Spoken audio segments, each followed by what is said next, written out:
Welcome to the F3 podcast, where we discuss all things that pertain to faith, family, and finances. And remember, no subject is off limits. We are your host today. I'm Dr. Lionel M. Blair Sr., and I'm sitting next to my glorious, radiant, beautiful, holy empress of a wife. She is the sainted mother.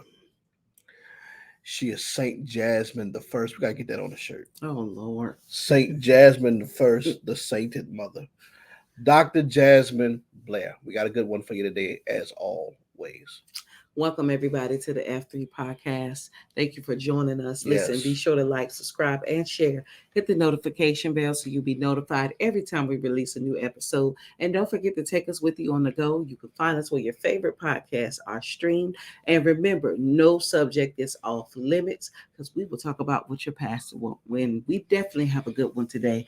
There's a lot of pastors that do not want to talk about this. Nope.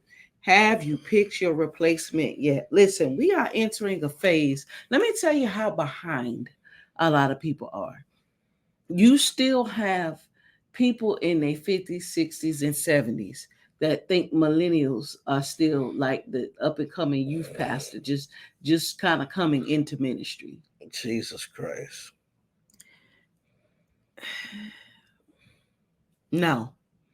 So that goes to show you if they're thinking that people that are in their 30s or 40s are still in their teens and 20s, then they definitely have not realized how seasoned they have become and how These they have young people and these aged new over leaders. time. It's like, no, we supervisors and homeowners and parents.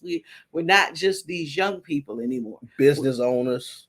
Which brings me to the next point of these people probably haven't even got a clue of who's going to replace them. Now, let me say this. Now we all saw, what went on recently with a recent popular individual. And there was a bunch of controversy about it, but it was a smart thing. You have got to pick a successor early. Do not wait until you on your deathbed or hospitalized and can't speak before you're trying to pick somebody to replace you. Yeah. That's a dangerous thing to do. Yeah.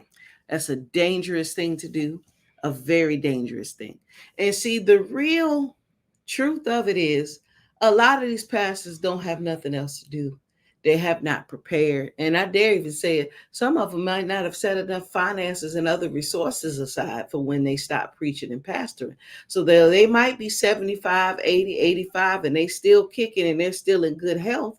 They can't stop preaching because they don't have anything else left. And listen, to you young people that are just getting started in ministry, listen, this is a lesson to learn from because as our world is quickly changing, this is, and we talked about this in the episode about the pastoral pivot. This may not be a profession in which that you can kind of survive and make your living from, It ain't. in the in the next 10 to 20 years. So you really have to consider that. We're entering a space where those that are going to be preaching and pastoring are those that are going to be financially secure to the point to where they can do so with or without donations. So, but back to the main point. You have people that are 70, 75, 80, 85. We know people right now that we've met, beautiful people. God has blessed them, amazing people.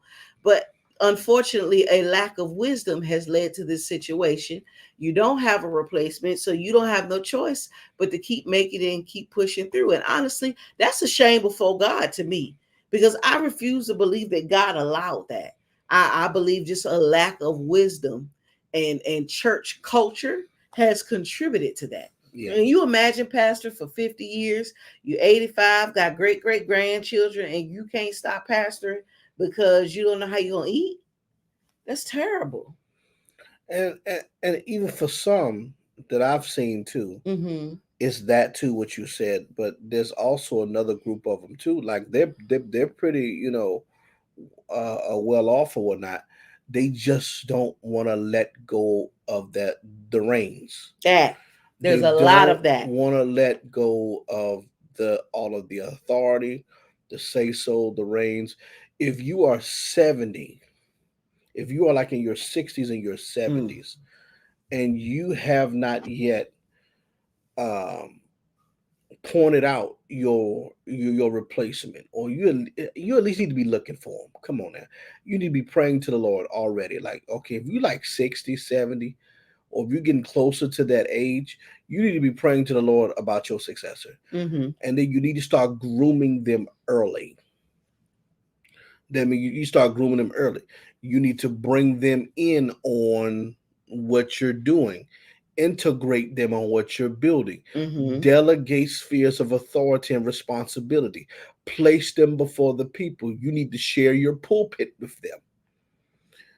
Okay, come on now. Share your pulpit with them, share your knowledge with them, share your resources with them. Come on now. Like how selfish can you be? How selfish can you be? I know a man of God right now, like he's getting ready to pass. We both know him. Mm-hmm. He's getting ready to pass. He's getting ready to pass the reins on to another man of God. Right now, the doctor has given him some time to live or whatever. Right. So he what he's doing is he's beginning the process of transference now. He's in good health now, but he has a certain amount of time, that they've given him. So what Mm-hmm. he's doing is he's transferring everything now while he's alive, Mm. because he don't want it to be transferred in death.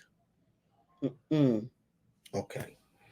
But some of you, not some of y'all think, oh well, God got me, God got me, I'm okay.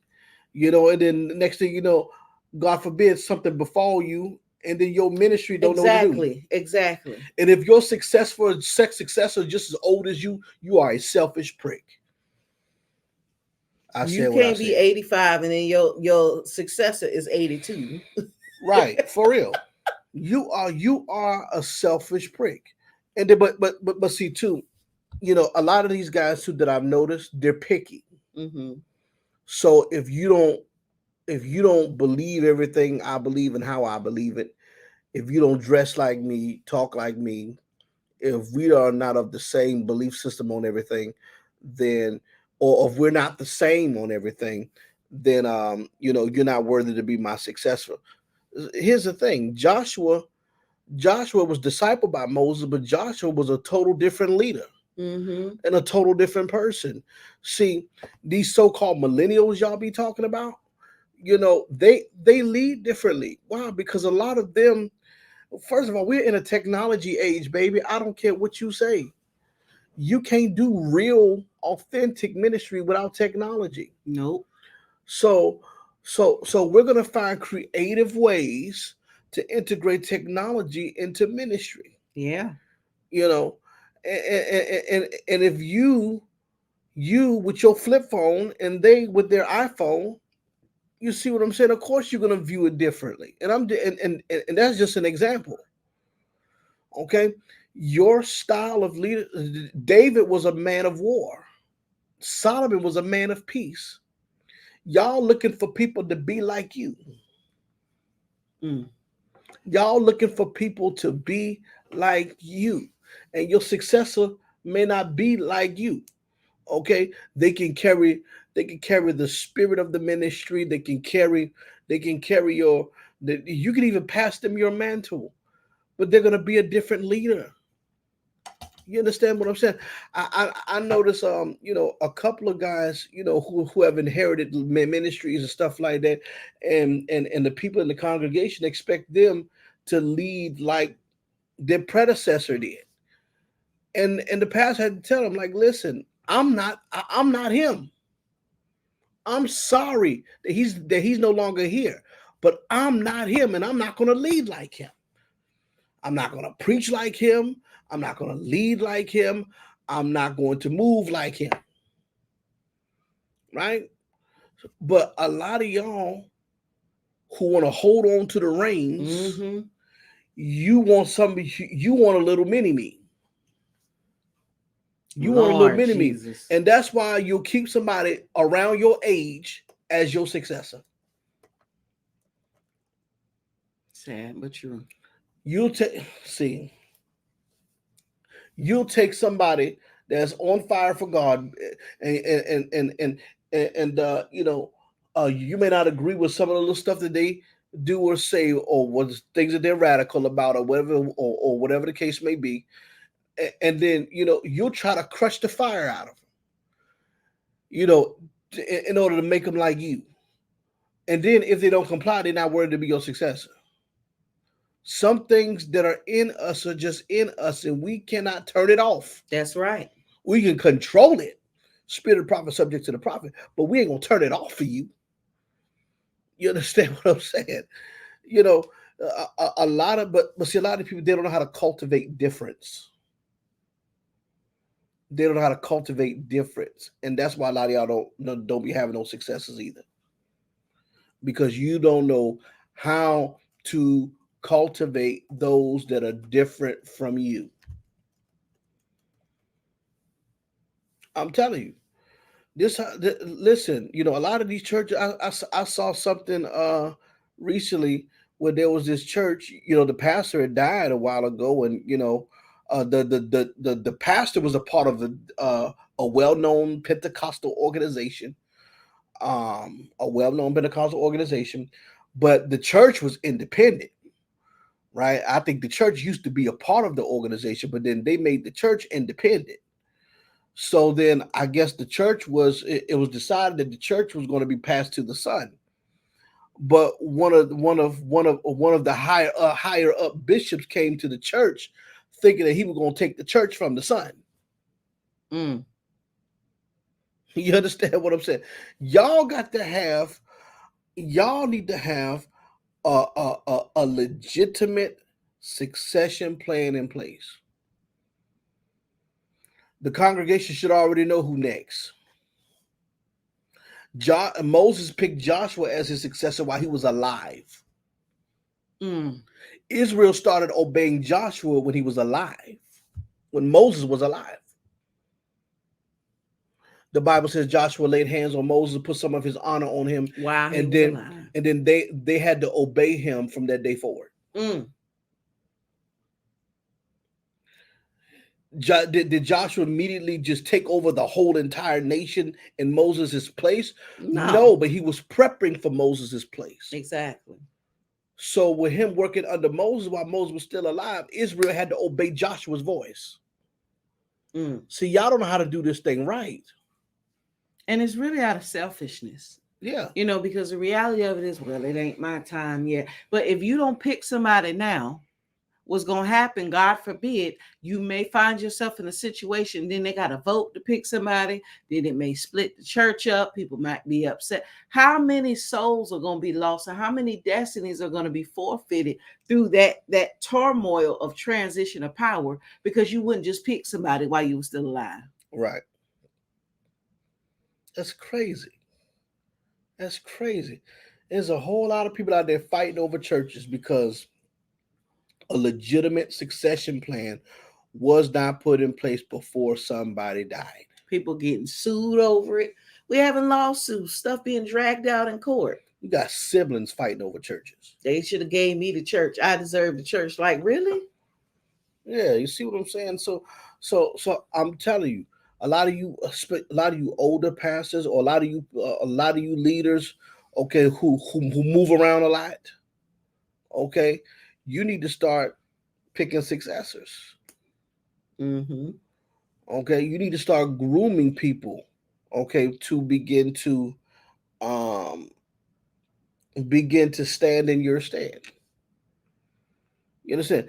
Jesus appointed the 12 as apostles while he was alive. He did not wait until he died to say, "Now you apostles." Matthew chapter 10, he ordained them as apostles and gave them power over all demonic spirits and all sickness and all this stuff while he was yet alive. And then he still trained them and discipled them while he was still alive. A lot of y'all don't even follow Jesus' plan of succession. Okay. Paul established his sons and established them sons and planted them in ministries and all that other stuff while he was still alive. So if you was to die today, where would your ministry go? Mm. Especially if you're older. I mean, even if you're younger, I mean, you got to have somewhat of a succession plan. But especially y'all who are older, well, God will keep me. I know I got a good 20 years. I don't care how much time you think you got. Okay. How is it that you're not cognizant of the fact that one day you will be replaced? And listen, you got leaders now wise enough to where, while they're still alive, they appoint people as their successors and they play a background role. The father. They're still the father, but they Mm-hmm. they they they they they they play a background role while their successor really leads the ministry. Mm-hmm. We're starting to see some of that too. That's wise. Some of them are wising up because they realize they're not no spring chickens no more. Yeah. And they realize that, hey, if I don't pick somebody now, it's better to pick somebody and then watch a slow transition over 3 years, 5 years, sometimes 10 years, depending upon the age of the person, because they get to learn under that guidance, under that tutelage. And there's less mistakes that they're making while they're learning because you still have whoever that person is still there to advise, to help, because all the power is not fully transitioned to them. Right. It allows them a healthy space to grow. So by the time they are 100% running everything, they are confident. Mm-hmm. You see what I'm saying? Right. So it definitely is a necessary thing. And some of you really need to think about it, especially in the African American churches. You need to be thinking about it. You need to be bringing this up in meetings. These need to be discussions of who is going to lead the way if anything happens. And is that person being prepared now? Yeah, for real. Because don't nobody want to be arguing over no church. You kidding me? That them things gets ugly. And it don't look good to the world. Mm-hmm. Especially when you in court. Yeah. The Bible says that we shouldn't even take our issues before a heathen judge. And you in front of a whole heathen judge arguing over somebody else's church. Yeah. Yeah, that's crazy. But it goes to show how backslidden we are. Mm-hmm. But I'm telling you, if you are a leader, and I say this as a senior leader to myself, listen, let me say this. If you do not have a succession plan in place, or at least not trying to formulate one, praying about one, meditating on one, you are selfish. You're selfish. Flat out. I don't care if you're Baptist. I don't care if you're Church of God in Christ. I don't care if you are a holiness, Pentecostal, non-denominational, independent, whatever the case may be. If you do not have a succession plan in place, especially if you are older, you are selfish. And even if you're younger, your board should be set up to where, God forbid, if something happened to you, the person next in line will know what to do to step in and to take your place. That's how it should be set up. It should be. And some of y'all gonna have to revisit this thing because I'm telling you, COVID showed a lot of y'all. There was a lot of people that did not make it, unfortunately. A lot of pastors and bishops dropped dead. There were so many positions open, and they were scrambling to fill these spaces because they had not properly prepared a successor. So it's our conversation to have. It's not always glamorous, it's not always comfortable, but it's definitely something that you want to be thinking about now. Yeah. Before it's unfortunately too late. So listen, we want to thank you for joining us here on the F3 podcast. Tell us in the comments what you think. If you are a successor and you are in wait to take a senior leadership position, first of all, congratulations to you, but we definitely want to hear you in the comments. But we also want to hear from you in the comments if you have been a member of a church where there was no successor and the pastor died and there was all this void and confusion, and tell us what that process was like, what it was like for you as a member, what you saw, what you felt. what everybody experienced. We definitely want to hear from you. Listen, stay tuned as we continue to put out more great content. Yes. Follow us over on IG at King and Queen Blair. And until next time on the F3 podcast, goodbye.